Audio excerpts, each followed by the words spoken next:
Das bedeutet, dass wir gerade auf der Suche nach einer neuen Form des Kapitalismus sind. Die Scharia ist im Vatikan angekommen. Unglaublich. Banker sollen sich künftig an islamische Gesetze halten. Das fordert der Osservatore Romano, das Sprachrohr des Papstes. Die Scharia, das sagte der Londoner Erzbischof von Canterbury. Und der ist der höchste Geistliche des Landes. In Großbritannien erscheine ihm die Scharia unvermeidbar, sagt er. Und die Scharia enthält auch eine Wirtschaftsordnung mit Geboten und Verboten. Und es wurde ihm gegeben, dem Bild des Tieres Odem zu geben, damit das Bild des Tieres sogar redete und bewirkte, dass alle getötet wurden, die das Bild des Tieres nicht anbeteten. Und es bringt alle dahin, die Kleinen und die Großen, und die Reichen und die Armen, und die Freien und die Knechte, dass sie ein Malzeichen annehmen an ihre rechte Hand oder an ihre Stirn, und dass niemand kaufen oder verkaufen kann als nur der, der das Malzeichen hat, den Namen des Tieres oder die Zahl seines Namens. Hier ist die Weisheit. Wer Verständnis hat, berechne die Zahl des Tieres, denn es ist eines Menschen Zahl, und seine Zahl ist 666. For ourselves and for future generations, a new world order, a world where the rule of law, not the law of the jungle, governs the conduct of nations. When we are successful, and we will be, we have a real chance at this new world order, an order in which a credible United Nations can use its peacekeeping role to fulfill the promise and vision of the UN's founders. A new world order. A new world order. A new world order. A civilization of love can be achieved. May God guide us and bless us as we strive to walk together hand in hand and build together a world of peace. A new world order. A new world order. We can't balance the budget on the backs of the very people who have borne the biggest brunt of this recession. Everyone's going to have to chip in. That's only fair. That's the principle I'll be fighting for during the next phase of this process. And in the coming months. Everyone's going to have to chip in. Everyone's going to have to chip in. A new world order. Everyone's going to have to chip in. A new world order. A new world order. Everyone's going to have to chip in. A new world order. A new world order. Everyone's going to have to chip in. A new world order.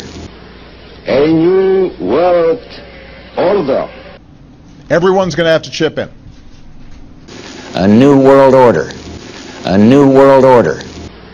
A new world order. Everyone's going to have to chip in. A new world order. A new world order. A new world order. Everyone's going to have to chip in. A new world order. A new world order. A new world order. Everyone's going to have to chip in. A new world order. A new world order. A new world order. Everyone's going to have to chip in. A new world order. A new world order. Und ich sah einen anderen Engel inmitten des Himmels fliegen, der das ewige Evangelium hatte, um es denen zu verkündigen, die auf der Erde ansässig sind, und jeder Nation und jedem Stamm und jeder Sprache und jedem Volk, indem er mit lauter Stimme sprach: Fürchtet Gott und gebt ihm Ehre, denn die Stunde seines Gerichts ist gekommen, und betet den an, der den Himmel und die Erde gemacht hat, und das Meer und die Wasserquellen. Und ein anderer, zweiter Engel folgte und sprach: Gefallen, gefallen ist Babylon, die Große, die von dem Wein der Wut ihrer Hurerei alle Nationen hat trinken lassen. Und ein anderer, dritter Engel folgte ihnen und sprach mit lauter Stimme: Wenn jemand das Tier und sein Bild anbetet und ein Malzeichen annimmt an seine Stirn oder an seine Hand, so wird auch er trinken von dem Wein des Grimmes Gottes, der unvermischt in dem Kelch seines Zorns bereitet ist. Und er wird mit Feuer und Schwefel gequält werden vor den heiligen Engeln und vor dem Lamm. Und der Rauch ihrer Qual steigt auf von Ewigkeit zu Ewigkeit. Und sie haben keine Ruhe Tag und Nacht, die das Tier und sein Bild anbeten, und wenn jemand das Malzeichen seines Namens annimmt. Hier ist das Ausharren der Heiligen, die die Gebote Gottes und den Glauben Jesu bewahren. Und ich hörte eine Stimme aus dem Himmel sagen: Schreibe, glückselig die Toten, die im Herrn sterben, von nun an. Ja, spricht der Geist, damit sie ruhen von ihren Arbeiten, denn ihre Werke folgen ihnen nach. Und ich sah, und siehe eine weiße Wolke, und auf der Wolke saß einer, gleich dem Sohn des Menschen, der auf seinem Haupt eine goldene Krone und in seiner Hand eine scharfe Sichel hatte. Und ein anderer Engel kam aus dem Tempel hervor und rief dem, der auf der Wolke saß, mit lauter Stimme zu: Schicke deine Sichel und ernte, denn die Stunde des Erntens ist gekommen, denn die Ernte der Erde ist überreif geworden. Und der auf der Wolke saß, legte seine Sichel an die Erde, und die Erde wurde abgeerntet. Und ein anderer Engel kam aus dem Tempel hervor, der in dem Himmel ist. Und auch er hatte eine scharfe Sichel. Und ein anderer Engel, der Gewalt über das Feuer hatte, kam aus dem Altar hervor, und er rief dem, der die scharfe Sichel hatte, mit lauter Stimme zu und sprach: Schicke deine scharfe Sichel und lies die Trauben des Weinstocks der Erde, denn seine Beeren sind reif geworden. Und der Engel legte seine Sichel an die Erde und las die Trauben des Weinstocks der Erde und warf sie in die große Kelter des Grimmes Gottes. Und die Kelter wurde außerhalb der Stadt getreten, und Blut ging aus der Kelter hervor bis an die Gebisse der Pferde, 1600 Stadien weit. In the Geneva translation, we read, And the woman was arrayed in purple and scarlet, and in her forehead was a name written, a mystery, that great Babylon, that mother of whoredoms and abominations of the earth. And I saw the woman drunken with the blood of saints, and with the blood of the martyrs of Jesus. And when I saw her, I wondered with great marvel. The scripture says the woman is a city that sits upon 7 mountains or hills. The Geneva translators wrote, Very children know what that 7-hilled city is, which is so much spoken of. That is the damnable harlot, the spiritual Babylon, which is Rome. Or this image of Britain's Prime Minister, Tony Blair, signing the Constitution of the European Union, beneath the gigantic statue of Pope Innocent X. The agreement was signed on Capitoline Hill, which is one of the 7 hills of Rome.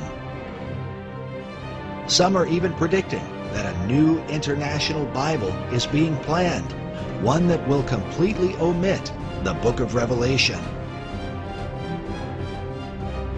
In further explaining the Pope's title, author Dave Hunt writes, the Latin equivalent of the Greek anti is vicarius, from which comes vicar. Thus, Vicar of Christ literally means Antichrist. But the view of the papacy as Antichrist is not widely held by Protestants today.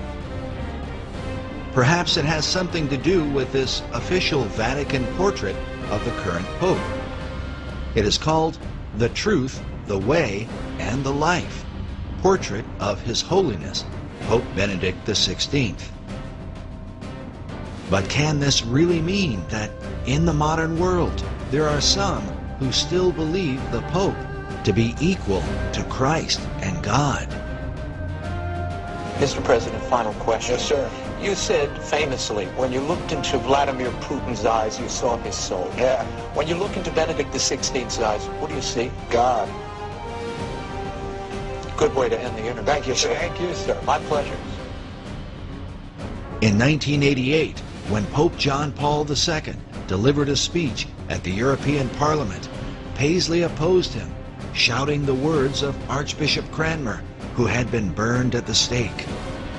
Like the reformers of old, Paisley held up a sign and denounced the Pope as the Antichrist. Permit me to say how much I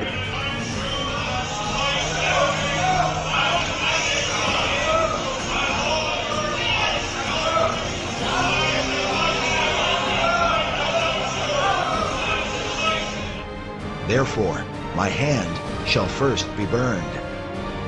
And as for the Pope, I refuse him as Christ's enemy and Antichrist with all his false doctrine. Und der Dritte goss seine Schale auf die Ströme und auf die Wasserquellen aus, und sie wurden zu Blut. Und ich hörte den Engel der Wasser sagen, du bist gerecht, der da ist und der da war, der Heilige, das du so gerichtet hast. Denn Blut von Heiligen und Propheten haben sie vergossen, und Blut hast du ihnen zu trinken gegeben. Sie sind es wert.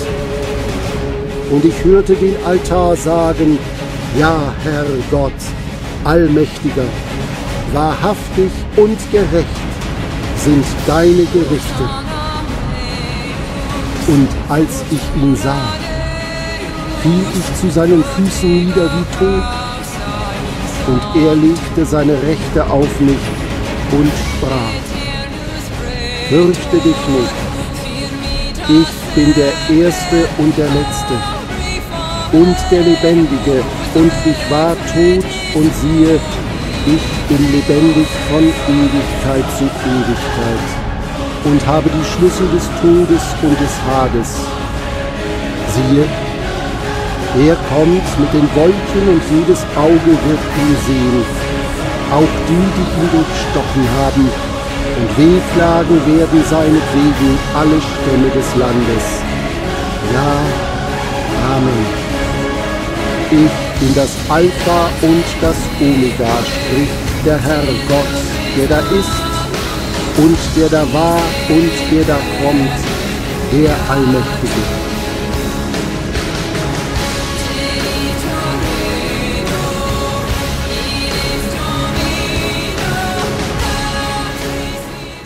Den Feigen aber und Ungläubigen und mit Gräueln befleckten und Mördern und Hurern und Zauberern und Götzendienern und allen Lügnern, ihr Teil ist in dem See, der mit Feuer und Schwefel brennt, welches der zweite Tod ist.